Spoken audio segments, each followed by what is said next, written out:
Bismillahirrahmanirrahim. Nazreen, Assalamu alaikum. I am Mushtaq Shamim and you are watching BBC Budgom Broadcasting Channel.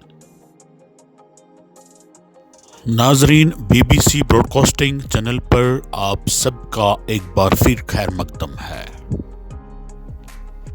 पेश खिदमत है हमारे मकबूल आम segment counter encounter का ये ताज़ा शुमारा। आइए देखते हैं सेगमेंट काउंटर एनकाउंटर।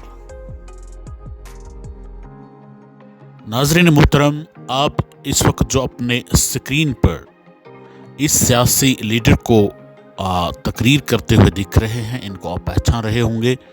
हाँ, ये हैं मोहम्मद अशरफ मीर साहब का MLA। इनका ताल्लुक़ हल्का इंतखाब सुनवार से है। मोहम्मद अशरफ मीर साहब ने अपने सियासी कैरियर का आगाज़ PDP यूथ लीडर की हैसियत से किया। PDP ने इन पर एतमाद किया और इनको अच्छी तरह से बूस्ट किया सियासी फील्ड में। पहले इनको MLC बनाया, फिर 2014 में इनको मैंडेट दिया सुनवार कॉन्स्टिट्यूंसी से। उमर अब्दुल्ला के खिलाफ इनको खड़ा किया।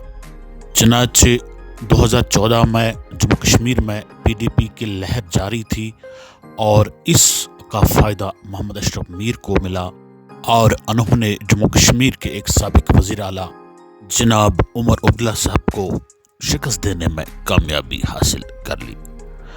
इस नाकाबिल तवक्कुल जीत ने मोहम्मद अशरफ मीर साहब को सियासी मैदान में एक ज़बरदस्त बूस्ट दिया और उनका सियासी ग्राफ आसमान को छूने लगा।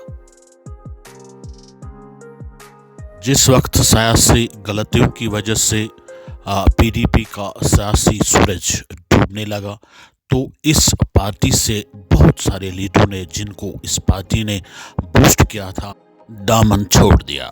उन लीडरों में मोहम्मद अशरफ मीर साहब का नाम भी काबिल ज़िक्र है।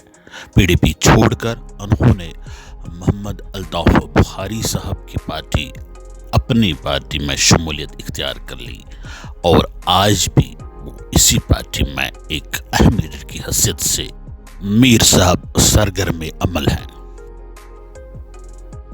मैं यहाँ पर बताता चलूँ कि MLA बनने से, मिनिस्टर बनने से या हाथ उठाकर तकरीर करने से कोई इंसान सियासी लीडर न बन पाता है और ना ही वो सियासी लीडर कहलाता है। एक सियासी लीडर में ब्रॉडर विजन होना चाहिए।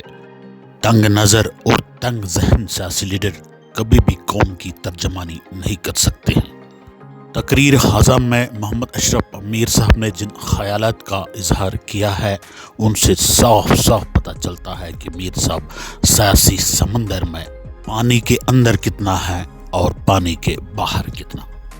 आइए पहले इस तकरीर का वो छोटा सा हिस्सा सुन लेते हैं जिसका हम प्रोग्राम के उस पार काउंटर एनकाउंटर करने की कोशिश कर लेते हैं। शहरस वरनी शहरस गुरबत मे दिजो माफी यम जन दूरन इलाकन मज गामन मज आसन बसान।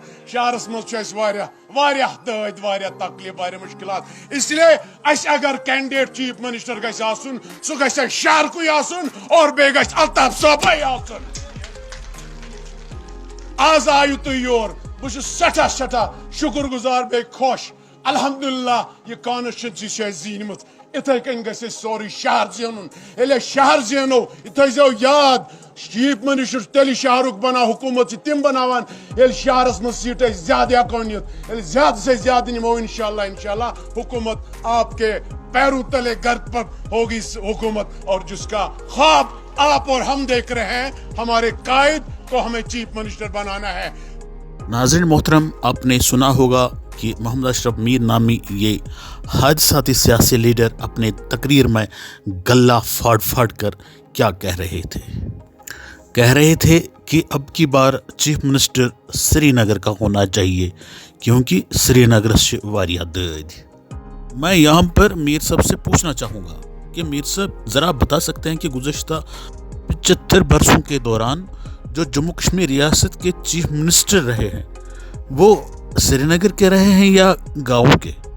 मालूम है कि आपके पास मेरे इस सवाल का, इस सीधे साधे सवाल का जवाब नहीं होगा, क्योंकि आप लोगों को तारीख पढ़ने का न मौका मिलता है न फुर्सत मिलती है।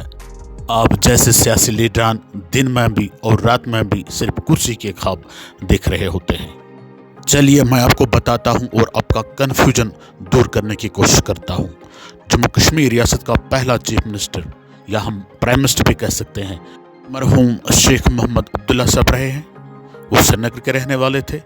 उनके बाद गुलाम मोहम्मद बख्शी साहब रहे हैं, वो भी श्रीनगर के रहने वाले थे। उनके बाद सादिक साहब रहे हैं, वो भी श्रीनगर के रहने वाले थे। उनके बाद कासिम साहब रहे हैं, वो गाँव के रहने वाले थे।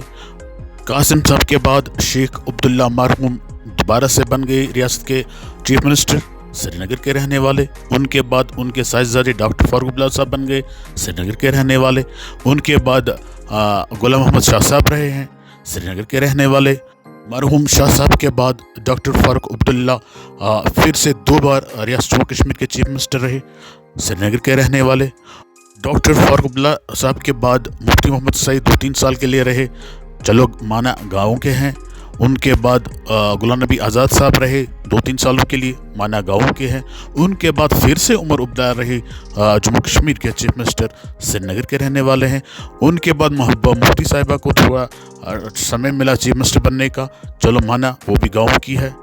कुल मिलाकर अगर हम देखते हैं 75 बरसों में कम बेश 60 बरस जम्मू कश्मीर के चीफ मिनिस्टर का जो मनसब है वो श्रीनगर वालों के हाथ में रहा। आप फिर से कह रहे हैं कि श्रीनगर शिद्दत।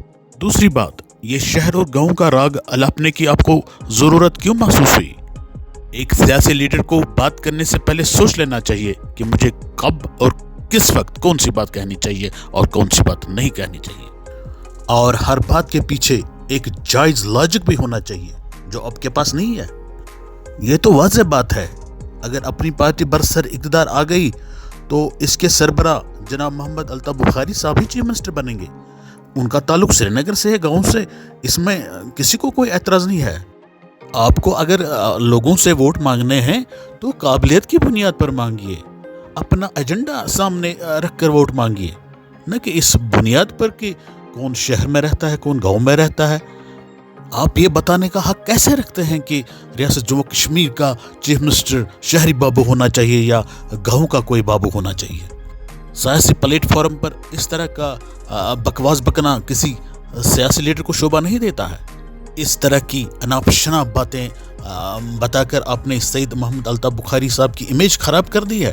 अगर शहर और गाँव को बुनियाद बनाकर आप वोट तलब कर रहे हैं तो फिर शहर का कोई चीफ मिनिस्टर नहीं बन सकता है, क्योंकि सिर्फ 8 सीटें हैं जो शहरी इलाकों में पड़ती हैं, बाकी की सारी सीटें गाँव में पड़ती हैं।